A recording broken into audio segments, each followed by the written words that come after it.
This ain't no damn meatloaf. This is a sweet heat hog bomb. Let's go.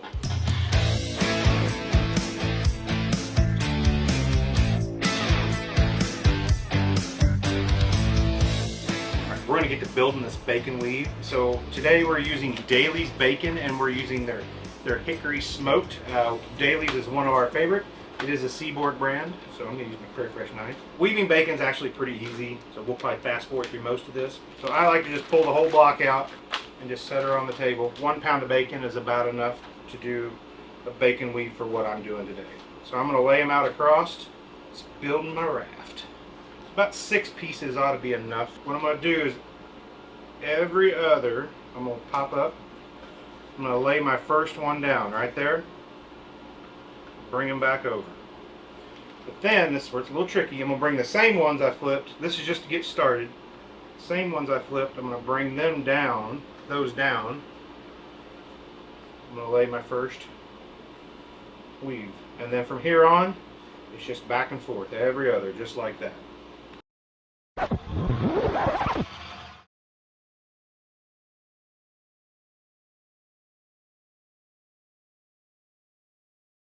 Right there is about all we need. So I'm going to take it, I'm just going to flatten it out. This helps it stick together and it also thins it out just a little bit. It's going to make it easier to wrap.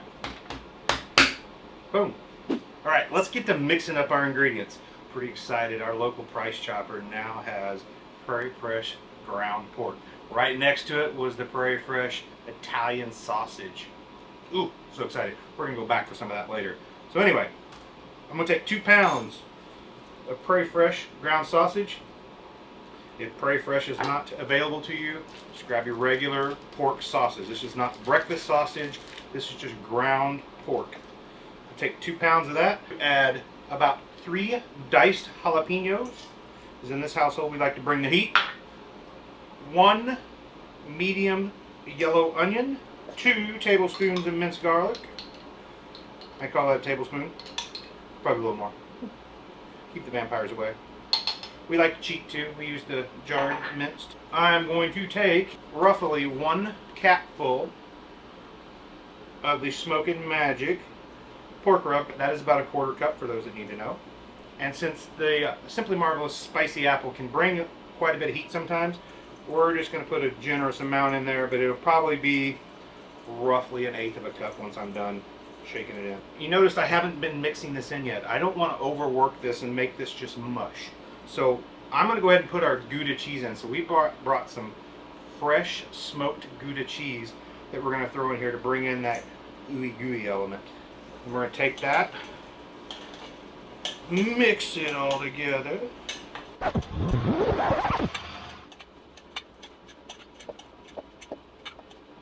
Alright, so now we got our pork mostly mixed in with our jalapeno, our garlic, our onion, and our seasonings and our cheese. But now we're going to add that sweet element, which is just going to take savory through the roof. You can either use a Granny Smith apple or Honey Crisp. What I've done is I took a carrot peeler and I peeled all the skin off. I'm going to take my handy dandy grater and I'm just going to run it over and add that sweet to it. Have a little tart from the apple as well. And I want to use as much of one of these apples as I can. Okay. Look. Know who else likes apples? Teachers. Ha! For breed. One final mix. I'm going to fold that apple in. What does that mean? He folds it in.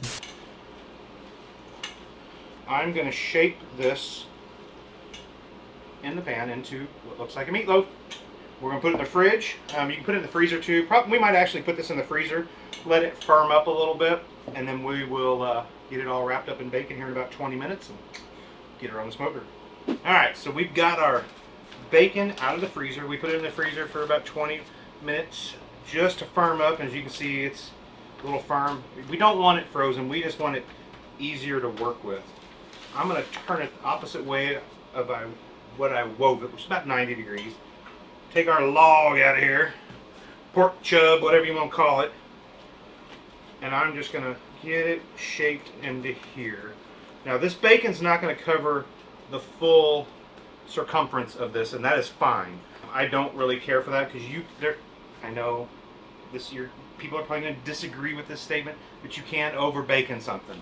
So we're not going to do that. So I'm basically just going to roll my chub gently down the stream.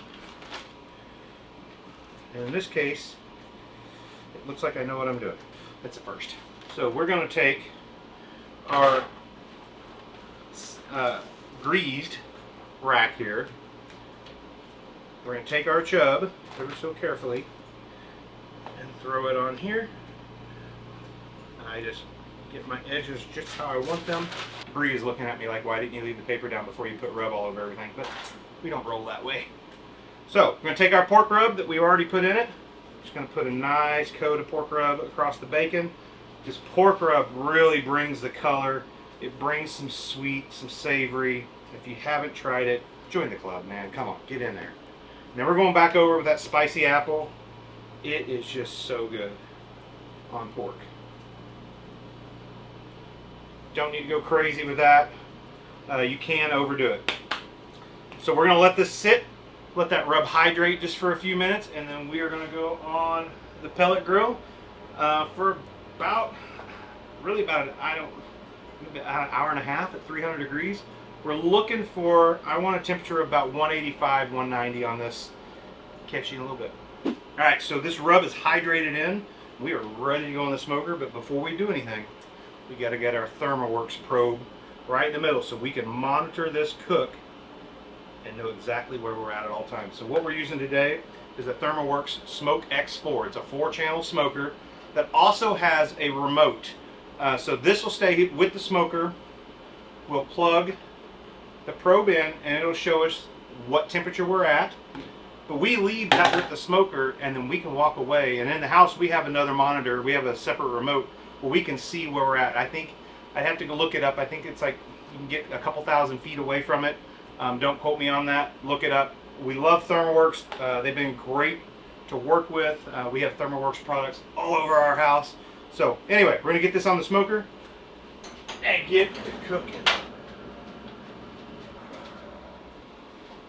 Alright, so now we're going to build our glaze. Look at this thing. Beautiful. So for the period of the cook that's been on so far, I've been spraying it with just water. Just regular tap water about every 20 minutes, giving it a couple spritz, allowing to keep some moisture on the top, allow that smoke to adhere. But we got it beautiful. I could leave it just like this. The smell. But we're going to build our sauce. So we're taking the Smokin' Magic spicy sauce. Best sauce on the planet. Not my words. That's the American Royals words. Best sauce on the planet. Also the best spicy sauce on the planet. 2 years running. They do believe it's the only sauce that's ever done that. Pretty cool. Then we're going to take some hot honey. I kind of eyeball this. We're going to call that about that much. And I'm just going to mix it up. Now, one thing in the barbecue world, you always want to make sure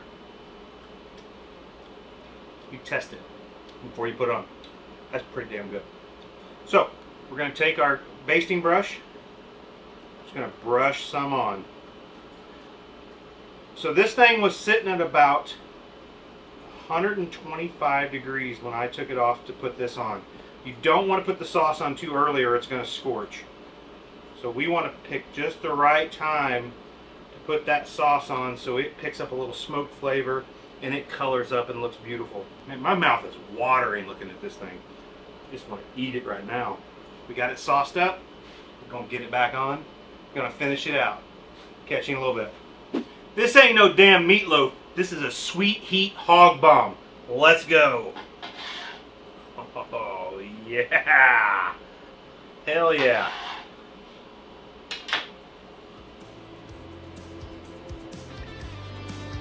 Good Lord. This is better than meatloaf. I'm not kidding you. Dude, cut.